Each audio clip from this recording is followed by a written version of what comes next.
এত সুন্দর হরিণ বাংলাদেশের কোথায় দেখতে পাওয়া যায়, যেখানে বাঘও আছে সাথে? এভাবে কোথায় বানর নিজের মনের আনন্দে খাবার খাচ্ছে, আর এই হরিণটি বা কল্লা বের করে দিয়ে কি চাচ্ছে? আর এখানে কুমিরটি কোথা থেকে আসলো?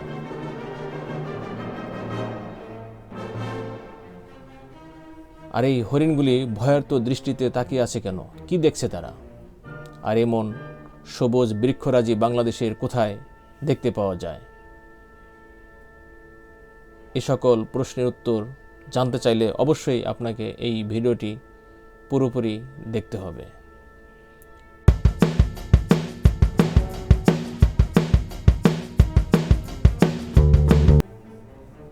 আমরা এখন অবস্থান করছি সুন্দরবনের করমজল স্পটে। এখানে আসলেই আপনারা দেখতে পাবেন এরকম বানর ছোটাছুটি করছে চারদিকে, এবং বানর থেকে একটু সাবধানে থাকতে হবে যাতে আপনার মূল্যবান জিনিস, মোবাইল ফোন, ক্যামেরা অথবা খাবার সে ছিনিয়ে নিতে না পারে। এবং করমজল স্পট দিয়ে ভিতরে ঢোকার পূর্বের পথেই দেখতে পাবেন এরকম একটি হরিণ এবং বাঘের কিছু দৃশ্য, যা আপনাকে সুন্দরবনে একটি ফিল এনে দিবে। এরপর আমরা এই যে গেট আছে সেই গেট দিয়ে আস্তে আস্তে ভিতরে প্রবেশ করব, এবং এরকম অসংখ্য বানর দেখতে পাবেন।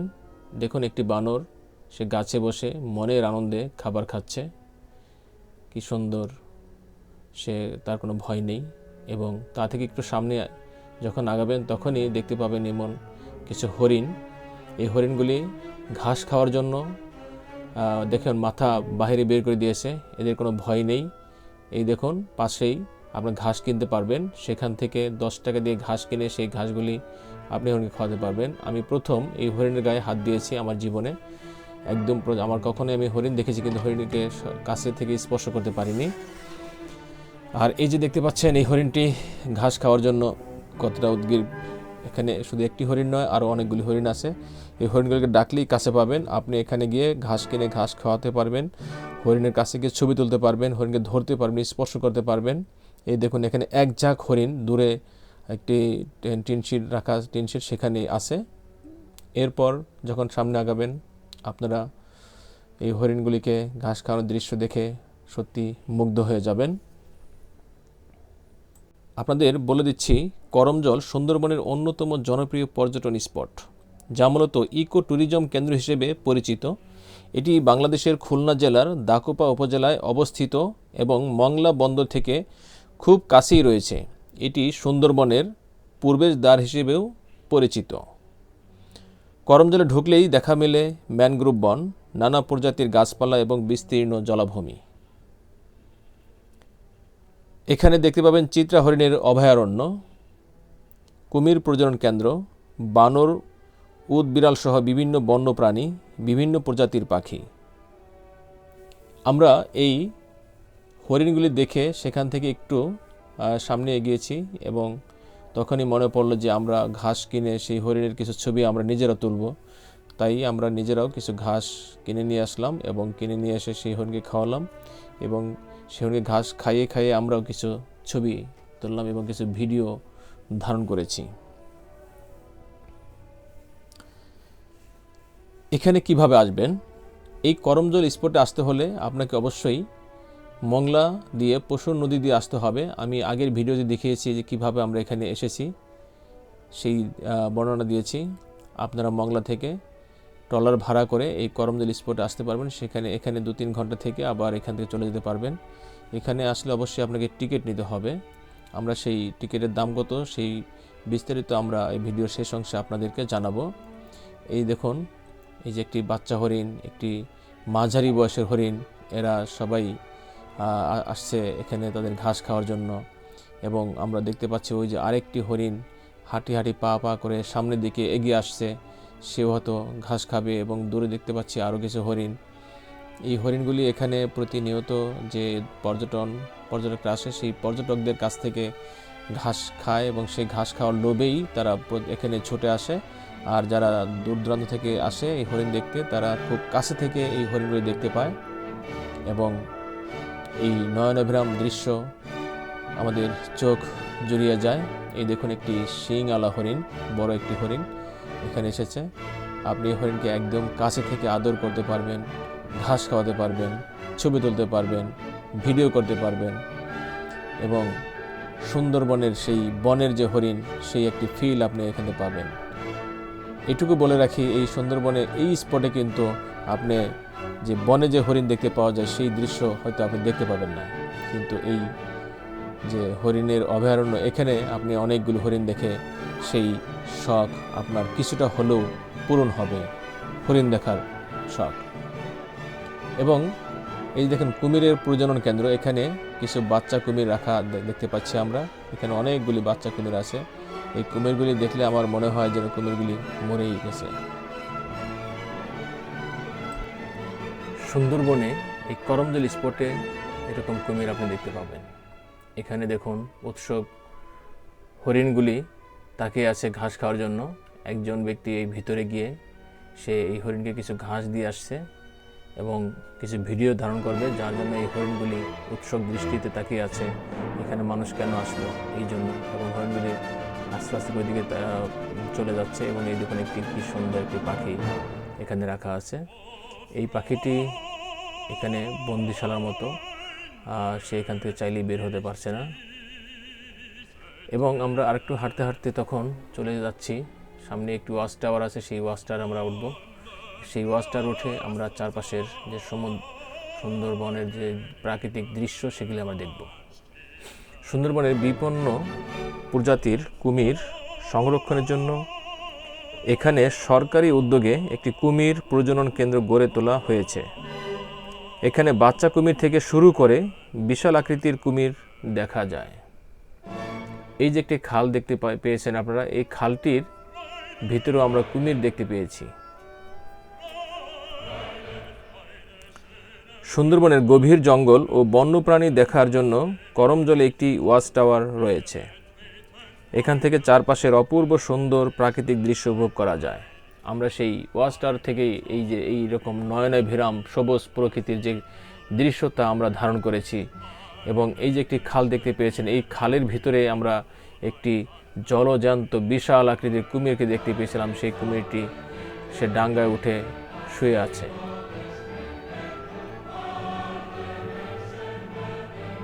এই যে একটি খাল, এই খাল দিয়ে নৌকা চলাচল করে এবং জেলেরা মাছ ধরে। কুমির থাকার পরেও তারা তাদের জীবনের ঝুঁকি নেই, এই অঞ্চলে যারা বসবাস করে তাদের জীবিকা নির্বাহ করতে হয়।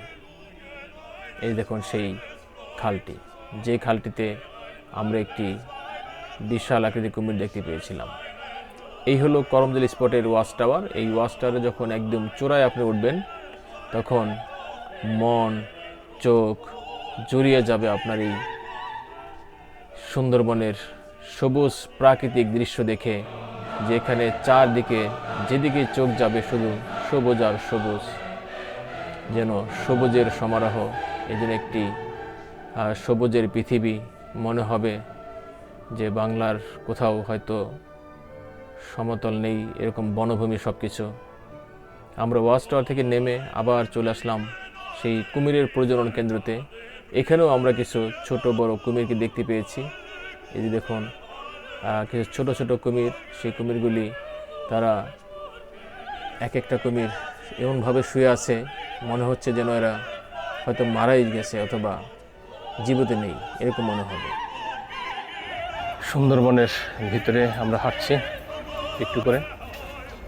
এই ভিউগুলি আসলেই অনেক সুন্দর লাগতেছে। অসংখ্য মানুষ এখানে এসেছে। প্রথমত ভেবেছিলাম যে বেশি মানুষ নেই, পরে আমরা আসার পরে দেখলাম যে কয়েকটি ট্রলার চলে আসলো, কয়েকটি লঞ্চ চলে আসলো। এখন এখানে সারি বেঁধে অনেক লোক এখানে দেখতে পাচ্ছি ফুট টেইল 1226 মিটারের একটি রাস্তা। আর টেইল ও টাওয়ার ছাড়া বনের মধ্যে চলাফেরা করবেন না। এখানে একটু ভয়ও থাকতে পারে। দেখা যাক, যে একটা বাঘ পেলে আমরা ধরেই নিয়ে আসবো, সেরকম প্রস্তুতি নিয়ে এসেছি। আমাদের মিজান ভাই কোথায়? মিজান ভাই একটু সাবধান, আমাদের সামনে থাকেন, বলা যাচ্ছে না।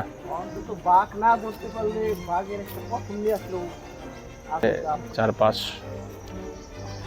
এখানে যে পানি দেখতে পাচ্ছি, এটা সম্ভবত জোয়ারের সময় পানি আসছে। আবার ভাটা চলে গেছে, আবার জোয়ার হলে এখানে পানি আসবে। এটা সুন্দরবনের একটি কত মানুষ এসেছে। এই যে আমরা গেছি, আমাদের সামনেও মানুষ, পিছনে মানুষ, একদম সামনে শুধু মানুষ আর মানুষ। চমৎকার কিছু অভিজ্ঞতা সঞ্চয় হচ্ছে আমাদের এই সুন্দরবন আসার পর। আর এবারের ট্যুরটি আমাদের সম্পূর্ণই সার্থক একটি ট্যুর দিয়েছি আমরা। অনেক কিছু দেখতে পেয়েছি, মংলা বন্দর দেখানো হয়েছে।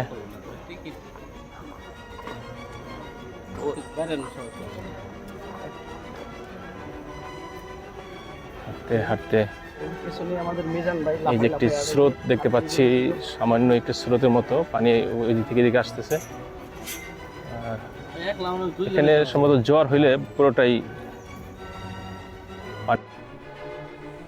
বন্ধুরা, এই সুন্দরবনে এই করমজল স্পটে এসে আপনারা কিভাবে এই দৃশ্যগুলি দেখবেন। এখানে আসতে হলে অবশ্যই ট্রলার ভাড়া করে এখানে আসবেন। আসার পরে আপনাদের অবশ্যই টিকিট কেটে এই ভিতরে ঢুকতে হবে। এখানে জনপ্রতি টিকিট মূল্য 50 টাকা থেকে 100 টাকা পর্যন্ত বাংলাদেশিদের জন্য। বিদেশের জন্য টিকিটের পরিমাণ ভিন্ন, তাদের একটু বেশি টাকা দিয়ে টিকিট কাটতে হবে। করমজলে তৈরি করা হয়েছে কাঠের তৈরি লম্বা ওয়াকওয়ে, যা পর্যটকদের বনের ভেতরে নিরাপদে হাঁটার সুযোগ করে দেয়।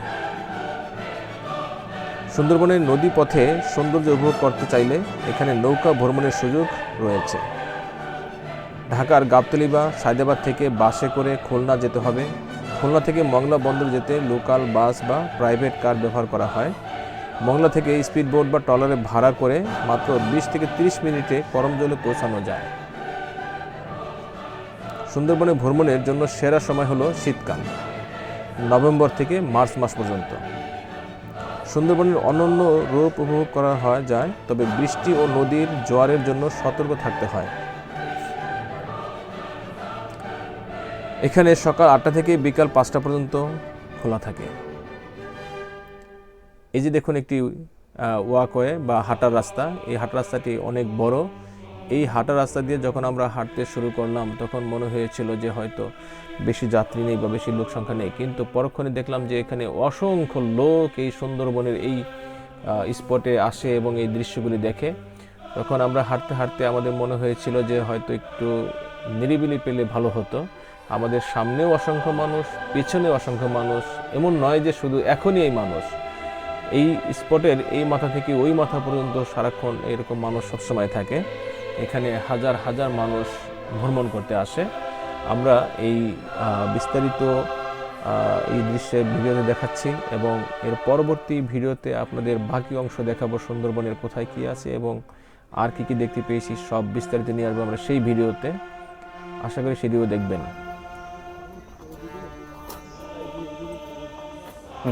এই পাশ থেকে ভালো ছবি আসে। মজার বিষয় হইলো এই সুন্দরবনের ভিতরে কিন্তু আমরা এখন কিছু দেখতে পেলাম না। একটা সাপ বা একটা কচ্ছপ অথবা একটি কুমির অথবা একটা বানর এখানে কিন্তু নেই। ওই যে যেখানে নামলাম ট্রলার থেকে ওইখানে কিন্তু ছিল। খাবার দেয় মানুষ, খাবারের অভাবে জন্য কিছু বানর ঘোরাফেরা করে। এই বনের ভিতরে কিন্তু কোনো বানর নেই। ভাই বোন এখানে আরো আসছেন এখানে না?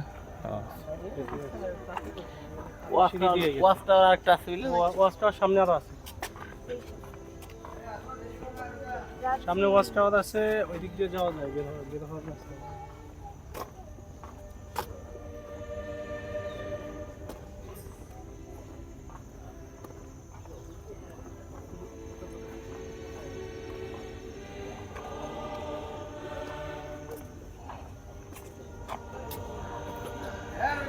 ভিডিও কিন্তু ভালো আসতেছে, দেখেন।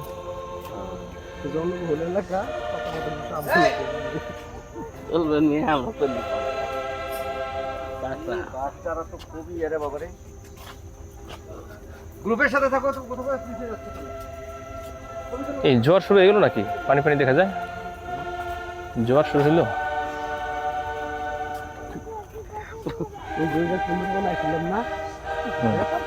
যাওয়ার সময় দেখলাম একটা বর পুরোনো দেখুন না একটা দোকান কি হয়েছে রয়েছে, কিনে আসছে বন্দুক নাকি? এই এত দূর কিন্তু আসতে পারিনি।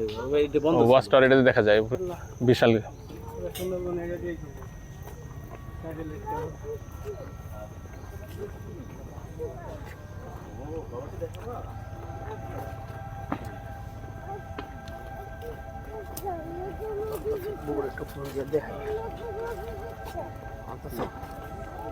নেট পাওয়া যায়নি। ভরপুর।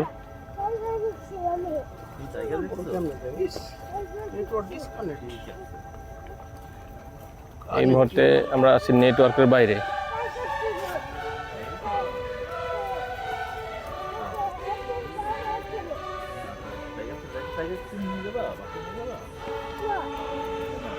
হাঁটতেছি সুন্দরবনের ভিতর দিয়ে।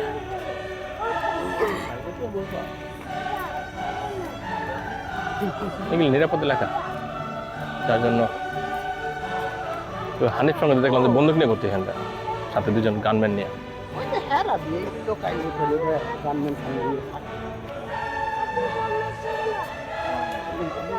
ইত্যাদি দেখলাম কদিন আগে, ইত্যাদি।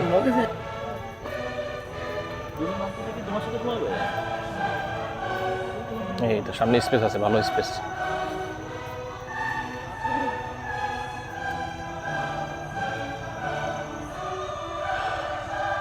চমৎকার একটি আবহাওয়া ছিল, রোদ ছিল, কিন্তু রোদের সেই রোদ আর নিচে আসছিল না। শীতের দিন, রোদ, গরম নেই এবং শীতও নেই, সব কিছু মিলিয়ে একটি দেখার মতো, অনুভব করার মতো একটি অবস্থা। এতটাই যে সুন্দর, মুগ্ধ